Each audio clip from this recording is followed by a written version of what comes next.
اعوذ باللہ من الشیطان الرجیم بسم اللہ الرحمن الرحیم۔ السلام علیکم دوستو and welcome back to the channel. امید ہے آپ سب خیریت سے ہوں گے۔ آج کے ٹاپک پہ بات کرنے سے پہلے آپ سے گزارش ہے کہ اگر آپ نے اب تک چینل کو سبسکرائب نہیں کیا تو پلیز چینل کو سبسکرائب کر لیجئے اور بیل آئیکن کو بھی پریس کر لیجئے تاکہ بعد میں اپلوڈ ہونے والی ہر ویڈیو کا نوٹیفیکیشن آپ کو مل سکے۔ Thank you. آج ہمارا موضوع ہے مطلع اور مقطع۔ اردو کا مستند ترین لغت ہے نور اللغات۔ نور اللغات سے میں نے مطلع اور مقطع کی تعریف کے امیجز یہاں شیئر کیے ہیں۔ اثر اس کو ذرا نہیں ہوتا، رنج راحت فضا نہیں ہوتا، مومن کی غزل کا مطلع ہے۔ مطلع عربی زبان کا لفظ ہے اور اس میں ظرف مکان ہے۔ اس میں ظرف مکان جگہ کا نام ظاہر کرتا ہے۔ یوں مطلع کا معنی ہوا طلوع ہونے کی جگہ۔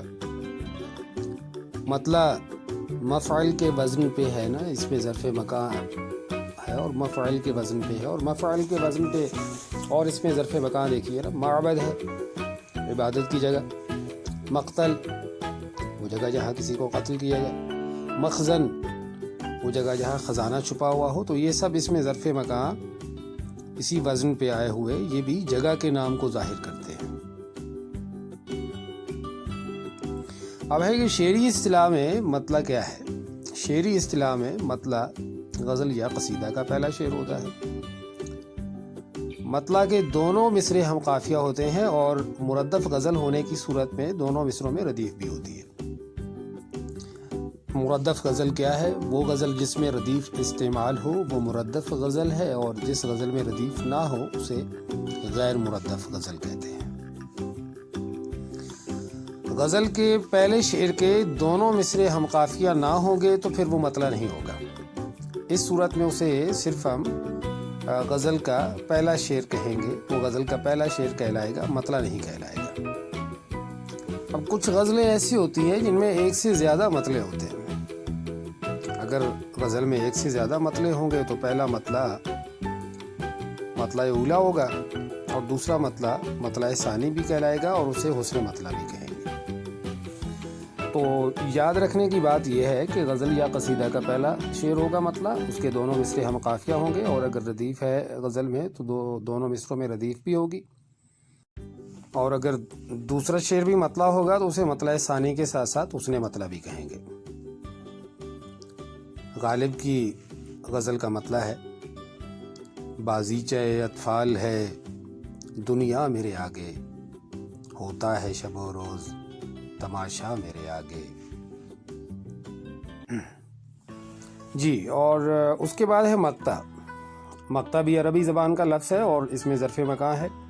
جیسا کہ پہلے ذکر ہوا، اس میں ظرف مکان جگہ کے نام کو ظاہر کرتا ہے اور اس کا بھی لغوی معنی بنتا ہے قطع کرنے کی جگہ۔ شعری اصطلاح میں غزل کا یا قصیدہ کا آخری شعر ہوتا ہے جس میں شاعر اپنا تخلص استعمال کرتا ہے، اسے مقطع کہتے ہیں۔ تو مقطع کے لیے ضروری ہے کہ وہ غزل کا آخری شعر بھی ہو اور اس میں شاعر کا تخلص بھی استعمال ہوا ہو۔